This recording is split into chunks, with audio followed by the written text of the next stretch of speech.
Sir आज बारामतीमध्ये आलाय, काय नेमकं प्रयोजन आहे? गेल्या कालपासून तुम्ही बारामती दौऱ्यावरती आहात, काल देखील होता, आज देखील आहे बारामती दौऱ्यावर आहात, काय नेमकं प्रयोजन आहे? बारामती विधानसभा मतदारसंघामध्ये पोटनिवडणुकीची अधिसूचना जारी झालेली आहे आणि निवडणुकीची अधिसूचना जारी झाल्यानंतर बारामती परिसरामध्ये अनेक कार्यकर्त्यांचे आम्हाला फोन आहे की ही निवडणूक लढली पाहिजे. मग निवडणूक लढली पाहिजे, कोण लढणार, कशी लढणार, या असे अनेक प्रश्न डोळ्यासमोर ठेवून आम्ही बारामती परिसरामधल्या अनेक लोकांच्या गाठीभेटी घेत आहोत. अनेक सामाजिक संघटनांच्या पदाधिकाऱ्यांचे, प्रमुखांचे आम्ही भेटी घेत आहोत आणि आजही आम्ही बारामती तालुक्यामध्ये आहोत, कालही होतो आणि पुढचे 2 ते 5 दिवस आम्ही बारामतीमधल्या प्रत्येक माणसांच्या, तरुणांच्या, युवकांच्या, विशेष करून बारामती नगर परिषदेमधल्या अनेक लोकांच्या आम्ही भेटीगाठी घेतो. लोकांच्या भेटीगाठी घेत आहे, काय लोकांच्या बोलण्यातून काय आलं नेमकं, काय संवाद साधला? निवडणूक लढली पाहिजे असा आग्रह आहे लोकांचा. निवडणुकीला सामोरं गेलं पाहिजे, निवडणूक लढली पाहिजे आणि लोकशाहीमध्ये निवडणूक बिनविरोध करणं म्हणजे हे लोकशाही विरोधी कृत्य आहे. अगदी इथं सहानुभूती आहे, दादांचं अपघाती निधन झालंय, इथं बारामती विधानसभेमधल्या लोकांच्या मनामध्ये दुःख असणं स्वाभाविक आहे. एक महिला या महाराष्ट्राची उपमुख्यमंत्री झाली, ही गोष्ट अपिलिंग आहे. पण या सर्व प्रश्नावरती मी एक पाऊल पुढे जाऊन मी या महाराष्ट्रातल्या राज्यकर्त्यांना विनंती करेन, विरोधकांना, राज्यकर्त्यांना, जर अजितदादांच्या अपघाती निधनानंतर एवढं दुःख, वेदना, सहवेदना असेल तर सुनेत्राताईंना विधान परिषदेवरती बिनविरोध घ्या ना तुम्ही. आणि ही निवडणूक इथं एक तुमचा कुठलाही कॅन्डिडेट उभा करा, दादांच्या घरामधला सोडून, आम्ही निवडणूक लढू. ही निवडणूक इथल्या राज्य शासनाच्या अनेक धोरणांच्या विरोधामध्ये आम्ही या निवडणुकीला सामोरं जात आहोत. मी एक ओबीसी आंदोलक आहे, गेली अनेक वर्ष ओबीसींच्या बाजूने या महाराष्ट्रामध्ये मी प्रश्न मांडतोय. आमचे सर्व चळवळीतले सहकारी आहेत. आमचं पंचायत राजमधलं आरक्षण गेलंय, आम्हाला बजेट मिळत नाही, निधी मिळत नाही, मान सन्मानाच्या जागा मिळत नाहीत. आज पंचायत राजमधलं सर्व आरक्षण संपलेलं आहे. आम्ही हे वेळोवेळी सांगतोय, जर कुणाला आम्ही निवडणूक लढतोय किंवा आम्ही निवडणुकीला उभं राहतोय, यांच्या पोटात गोळा आलाय, आम्हाला हे खलनायक ठरवतायत, आमची बदनामी करायचा प्रयत्न करतायत. मी आव्हान करतो इथल्या शासनकर्त्यांना, सुनेत्राताईंना विधान परिषदेवर घ्या. तुम्ही माननीय शरद पवार आणि रोहित पवार यांना राज्यसभेवर बिनविरोध पाठवलंच ना, तिथं तुम्ही पक्ष पार्टी बघितली का? सुनेत्राताईंना बिनविरोध करा आणि तुमच्यात धमक असेल ना तर तुमचा कुठलाही कॅन्डिडेट बारामती विधानसभेला उभा करा, आम्ही त्याला पराभूत करून दाखवू.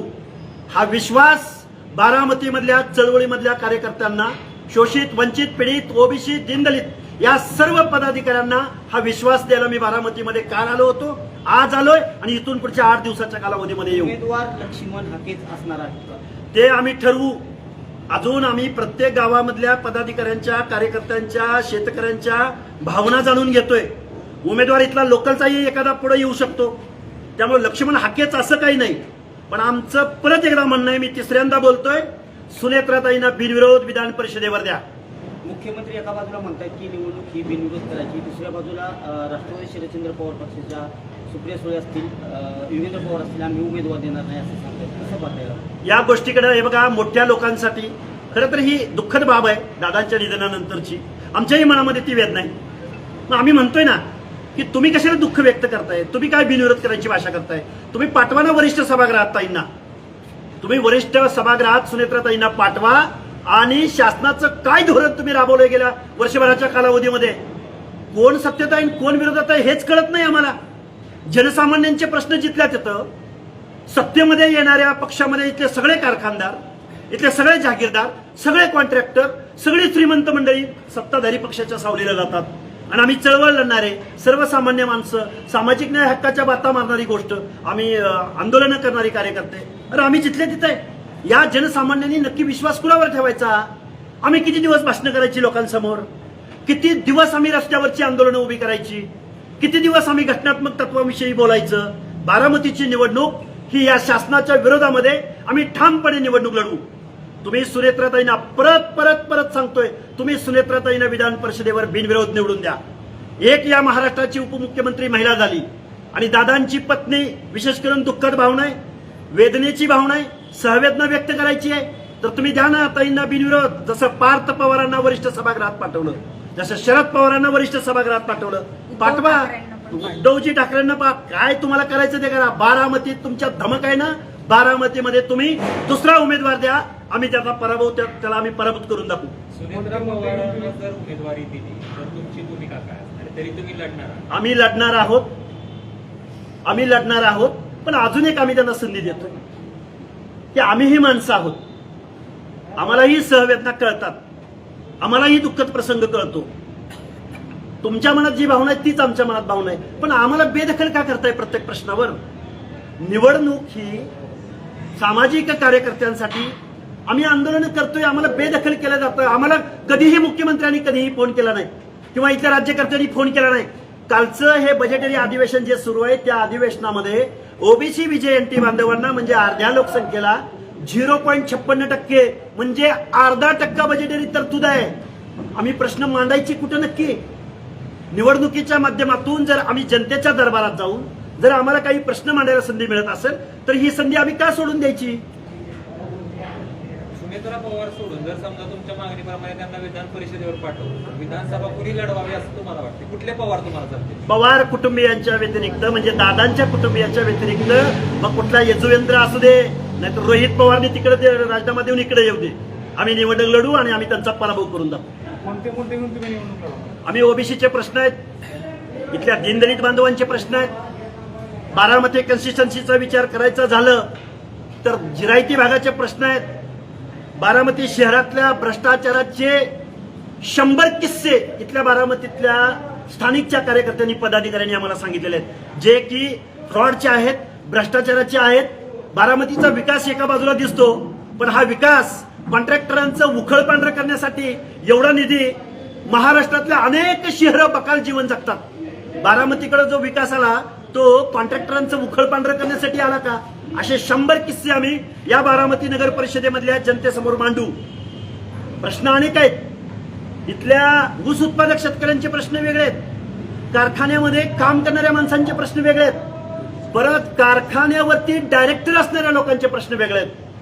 ज्या सभासदांच्या मुलांच्या शिक्षणासाठी इथं संस्था चालतात, ज्या सभासदांच्या मुलाबाळांना, एज्युकेटेड मुलाबाळांना नोकऱ्या उपलब्ध व्हाव्यात अशा ज्यांच्या अपेक्षा आहेत, त्यांच्या सुद्धा अपेक्षा इथं पूर्ण होताना दिसून येत आहेत. प्रश्न मांडायचे म्हणलं तर अख्खी जंत्री मी तुमच्या समोर मांडू शकतो. बारामतीत काही मी नवीन आलो नाही किंवा खूप लांबून कुठून तरी आलोय असा पण भाग नाही. बारामतीमधल्या प्रत्येक वाड्या वस्त्यावरती गावामध्ये जिरायती भाग असेल, बागायती भाग असेल, सुपा परगणा असेल, अरे कुठलीही गावं काढा, प्रत्येक ठिकाणी माणसांच्या काय वेदना आहेत, माणसांचे काय प्रश्न आहेत हे आम्हाला चांगली माहिती आहे. तुमची उमेदवारी ही अपक्ष असणार का, तुमच्या पक्षाची नाही? हे बघा, अनेक पक्ष, राष्ट्रीय पक्ष सुद्धा आम्हाला पाठिंबा द्यायची तयारीत आहे.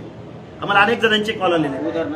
उदाहरणार्थ भरपूर आहेत. राष्ट्रीय पक्ष म्हणजे तुम्ही पत्रकार बांधव आहात, राष्ट्रीय पक्ष कुठले तुम्हाला माहिती आहे ना, आणि कुणाची राष्ट्रीयत्व रद्द झालेत हेही तुम्हाला माहिती आहे.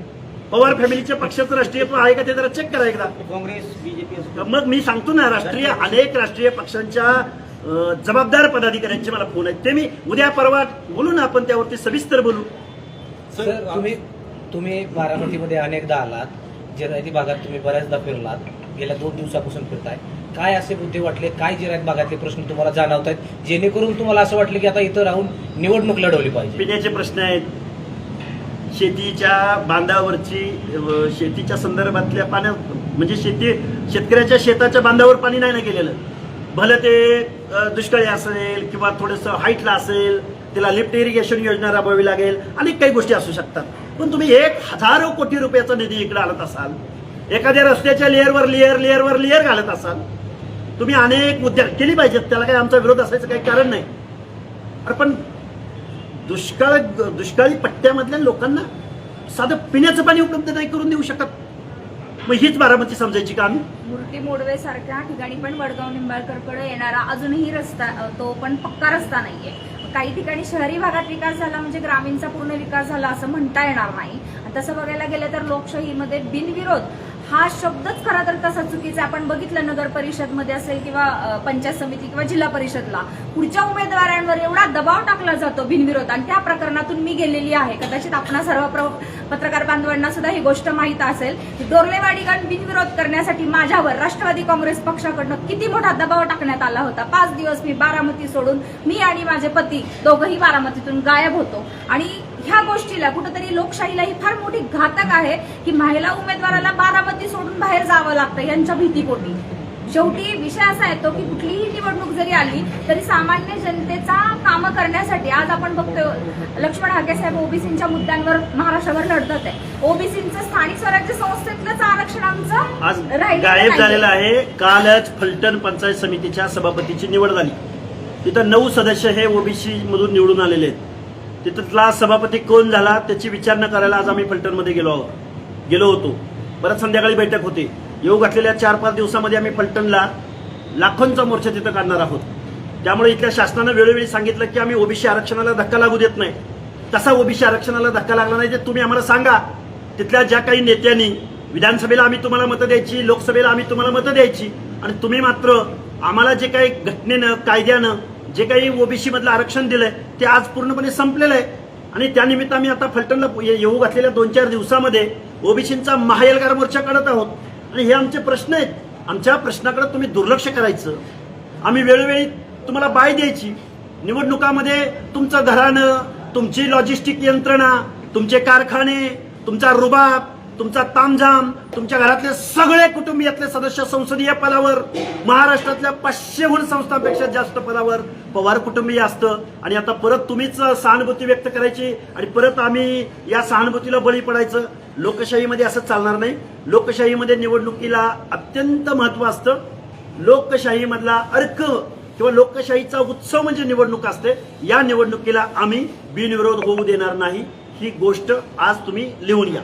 बारामतीच्या मतदारांना काय आव्हान असणार आहे तुमचं आता? बारामतीचा मतदार गेल्या अनेक वर्षापासून बघतोय. ओबीसी बांधव आहेत, दीनदलित बांधव आहेत, विचार करतील आणि योग्य तो निर्णय घेतील. लक्ष्मण हाके यांना बारामती पोटनिवडणूक लढवण्याचा विचार का आला, म्हणजे कारण काय? इथल्या कार्यकर्त्यांचा आग्रह आहे. आम्ही महाराष्ट्रामध्ये फिरतोय. आम्ही बीड जिल्ह्यात जातोय, जालन्यात जातोय, नांदेडमध्ये जातोय, आम्ही सोलापूरला जातोय, आम्ही मुंबईला जातोय, पुण्याला जातोय. पण बारामती परिसरामधल्या ओबीसी बांधवांचं, बारामती परिसरामधल्या सर्व दीनदलित आंबेडकरी जनतेचं, ऊस उत्पादक शेतकऱ्यांचं, शेतमजुरांची सगळ्यांची भावना आहे. माझा मोबाईल जर मी तुमच्या समोर आत्ता जरी स्क्रोल करून दाखवला तर गेल्या 2 दिवसामधले कॉलची फ्रिक्वेन्सी आणि किती कॉल आलेत हेही मी तुम्हाला इतकं मीडिया समोर दाखवू शकतो. एवढ्या लोकांचा आग्रह आहे. तर आम्ही बारामतीमधल्या अजून 8 दिवस आम्ही बारामतीमधल्या प्रत्येक गावामध्ये पोहोचू. तिथल्या लोकांचा आम्ही पढीलिखी माणसं आहोत. आम्ही शिक्षण घेतलेली माणसं आहोत. आम्ही संविधान चांगलं जाणतो. इथं आता कोणाची हुकुमशाही, घराणेशाही प्रश्न उद्भवत नाही. लोकशाहीमध्ये, लोकशाहीमध्ये जनतेच्या प्रश्नावर निवडणुका लढवल्या जातात. आणि नक्की हीच गोष्ट डोळ्यासमोर ठेवून आम्ही या निवडणुकीकडे पाहतोय. आणि जर खूपच अजून एकदा परत रिपीट परत एकदा सांगतो, सुनेत्रताईंना विधान परिषदेवर बिनविरोध द्यावं आणि या सत्ताधाऱ्यांनी त्यांच्यात धमक असेल तर एक उमेदवार द्यावा आमच्या समोर. आम्ही निवडणुकीला सामोरं जातो. आमचं काय मत आहे की काल सुप्रिया सुळे जे खासदार आहेत त्यांनी असं मत व्यक्त केलं की पाथर्डी, मला वाटते कर्डिले साहेबांची पण पोटनिवडणूक लागलेली आहे. तिथं म्हटलं की त्यांचं बिनविरोध नाही. बारामतीमध्ये म्हणलं की बिनविरोध आहे. ह्याच्याकडे तुम्ही कसं बघता? हे सगळे प्रश्न आहेत. याच प्रश्नांना घेऊन आम्ही डोळ्यासमोर ठेवून आम्ही जात आहोत. राहुरीला पण निवडणूक लागते, बारामतीत ही निवडणूक लागणार. त्यामुळं लोकशाहीमधल्या सर्व आयुधांचा वापर आम्ही ओबीसी आंदोलक म्हणून, आम्ही गावगाड्यातली चळवळीतले कार्यकर्ते म्हणून आम्ही या निवडणुकीकडे पाहणार. आमचे प्रश्न मांडण्यासाठी जर आम्हाला निवडणूक हे माध्यम जर आम्हाला मिळत असेल तर या लोकशाहीच्या माध्यमाचा आम्ही माध्यमांना डोळ्यासमोर ठेवून आम्ही या निवडणुकीला सामोरं जाऊ. सध्याचं वातावरण जर आपण बारामती मतदारसंघातलं पाहिलं तरी भावनिक वातावरण असल्याचं चित्र त्या ठिकाणी आपल्याला पाहायला मिळत आहे. मग तुम्हाला असं वाटतंय का तुम्ही जर निवडणूक लढवण्याचा निर्णय घेतला तर बारामतीकर तुम्हाला साथ देतील? हे बघा, जनता भावनिक आहे. सर्वसामान्य माणसं दुःखी आहेत.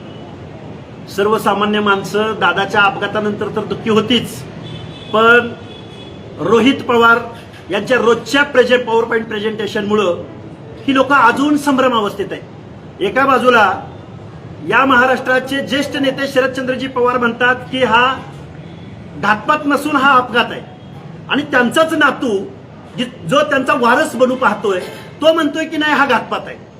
आता ह्या सामान्य जनतेनं जायचं कुठं सांगा बरं. आम्हा सगळ्या लोकांना दादांच्या बाबतीमध्ये जे घडलं ही वेदनाच आहे, हे दुःखच आहे. पण पवार साहेबांची एक भूमिका आणि रोहित पवारांची एक भूमिका, हे काही गौडबांगल आहे हे आम्हाला कळलेलं नाही. म्हणजे आम्हा लोकांना तुम्ही संभ्रमित करणार, संभ्रमित करता करता पार्थ पवार पण राज्यसभेत जाणार ज्या वरिष्ठांच्या सभागृहात, आणि तिथंच शरदचंद्रजी पवार पण तिथंच जाणार आणि बिनविरोध जाणार. म्हणजे सत्ताधाऱ्यांचं नक्की काय गौडबंगाल आहे. त्यामुळं जनतेच्या मनात दुःखाची भावना आहे, पण सत्ताधाऱ्यांना फक्त सत्ता कळते, सत्तेतलं टायमिंग कळतं. राजकारणातली स्पेस शोधायला रोहित पवार रात्रंदिवस पत्रकार परिषदा घेत आहेत, रात्रंदिवस. आणि ती जी भूमिका मांडतायत तिथं पवार साहेबांची मात्र भूमिका वेगळी असू शकते. ते मात्र बिनविरोध तिकडं राज्यसभेमध्ये जात आहेत. याचाही विचार कुठेतरी जनतेने करायला पाहिजे ना. तुम्हाला काय वाटतंय, अजित पवारांचा घातपात झाला असावा की अपघात? हे बघा, अपघात आत्ता शरदचंद्रजी पवारांच्या भाषेत हा अपघात झालाय, रोहित पवारांच्या भाषेमध्ये हा घातपात झालाय. याच्यामध्ये इथल्या शासकीय यंत्रणांनी शोध लावावा, इन्व्हेस्टिगेशन करावं, दूध का दूध पाणी का पाणी करावं, ही माझी भावना आहे. लक्ष्मण हाकेंना काय वाटतं, अपघाती की घातपात? हे बघा, लक्ष्मण हाकेंना जेवढं कळतं त्यानुसार दादांच्या बाबतीमध्ये जी दादांच्यावरती जी वेळ आली ती वेळ यायला नको होती, ही भावना मी व्यक्त करेन. तुम्ही रुग्णालयाच्या नामकरणाचा जो GR होता त्याच्या संदर्भात आंदोलन उभं केलं होतं, खूप बोलले होतं. आता तुमच्या सहकार्यांनी देखील सांगितलं होतं की हे जर नामकरण त्यांनी हा GR चेंज केला तर आम्ही विचार करू. मग तुम्ही विचार करणार का हा GR बघा, ही निवडणूक आहे, जसा नामकरणाचा प्रश्न आहे तसाच या महाराष्ट्रातल्या सत्ताधाऱ्यांच्या विरोधामधल्या अनेक प्रश्नांची ही निवडणूक आहे. हे बाय इलेक्शन आहे. अख्ख्या महाराष्ट्रातल्या जनतेचं इकडे लक्ष आहे. मुख्यमंत्री महोदय, परत एकदा ध्यान देऊन ऐका. तुम्ही निवडणुकीला सामोरं जात असताना इथल्या वेगवेगळ्या जात समूहांच्या 18 आर्थिक विकास मंडळांची स्थापना केली. त्या आर्थिक विकास महामंडळांचे अध्यक्ष कुठे आहेत? तुम्हाला एक अध्यक्ष गेल्या वर्षभराच्या कालावधीमध्ये मिळू नये. तुम्हाला अध्यक्ष मिळत नसेल तर त्याचं ऑफिस कधी मिळणार? ऑफिस मिळत नसेल तर त्याला बजेट कधी मिळणार? त्याला बजेट मिळत नसेल तर या गावगाड्यातल्या ह्या ज्या काही भटक्या, शोषित, वंचित, पीडित, अरे देवादिकांची नावं देऊन, संत महात्म्यांची नावं देऊन या 18 महामंडळांची घोषणा तुम्ही केली. हे प्रश्न असू शकत नाहीत निवडणुकीला सामोरं जात असताना. ही निवडणूक काय नगरपालिकेची का? ही निवडणूक कुठल्या पंचायतीची का? ही निवडणूक महाराष्ट्राच्या विधिसभेची आहे. ही निवडणूक महाराष्ट्राच्या कायदे मंडळाची आहे. महाराष्ट्राचे कायदे निर्माण होत असताना महाराष्ट्रातल्या 12-13 करोड जनतेच्या प्रश्नावरती ही निवडणूक लढली जाऊ शकते. त्यामुळे आम्ही या निवडणुकीकडं ज्या पद्धतीनं नामांतराचा प्रश्न आहे त्याच पद्धतीनं ओबीसींच्या अनेक प्रश्न आहेत. महाज्योतीपासून, विद्यार्थ्यापासून, शिष्यवृत्त्यांपर्यंत प्रत्येक बाबतीमध्ये इथल्या असंघटित, इथल्या ओबीसी दीनदलित बांधवांच्या मागण्यांना वाटाण्याच्या अक्षता दाखवण्याचं काम इथले सत्ताधारी करतायत.